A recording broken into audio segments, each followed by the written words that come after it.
নমস্কার বন্ধুরা, আমি মীরা বলছি। মীরাস গার্ডেনে আপনাদের সকলকে স্বাগত জানাই। সকলকে অভিনন্দন জানিয়ে শুরু করছি আজকেকার ভিডিও। আজ আমি পিস লিলি গাছের প্রতিস্থাপন দেখাবো।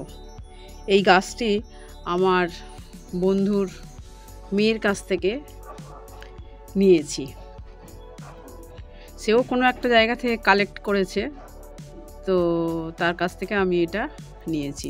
তো এই গাছটা আমি আজকে, আমার তো বাগানে ছিল না, এই গাছটা আমি আজকে দেখাবো কিভাবে আমি প্রতিস্থাপন করব। তো আমি নিয়েছি কিছু আমার মাটি, বাগানের মাটি, আর এই নিয়েছি ছোবড়া, আর এটা হচ্ছে আমার চ্যানেলে দেওয়া আছে গোবর সার। গোবর সার বলতে এর মধ্যে পেঁয়াজের খোসা, আলুর খোসা সব দিয়ে মিক্স আপ করা আছে। আমার চ্যানেলে আছে, এটা আপনারা দেখে নিতে পারেন। তো এর মধ্যে পেঁয়াজের খোসা, আলুর খোসা আছে।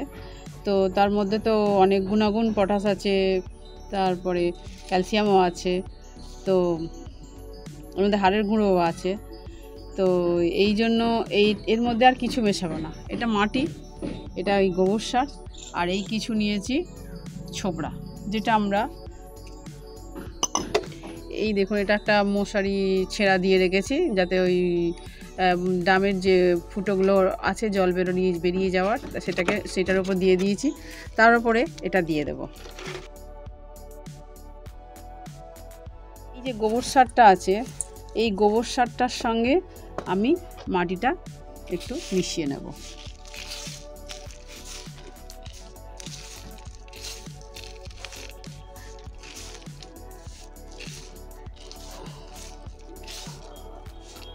পিস লিলি কিন্তু ইনডোর প্ল্যান্ট।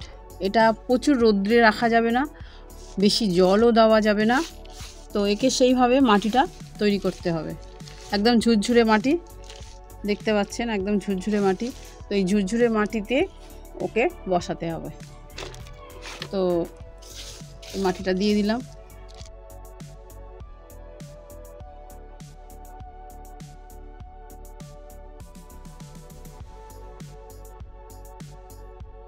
একটু বেশি জায়গা দিলাম, কারণ কি ও পিস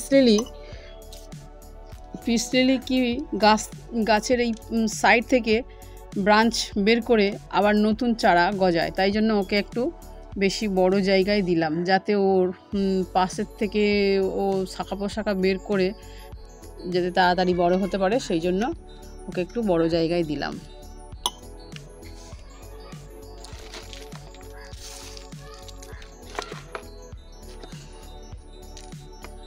এর সুন্দর সুন্দর সাদা ফুল হয়, হ্যাঁ, দেখতে কিন্তু খুব সুন্দর।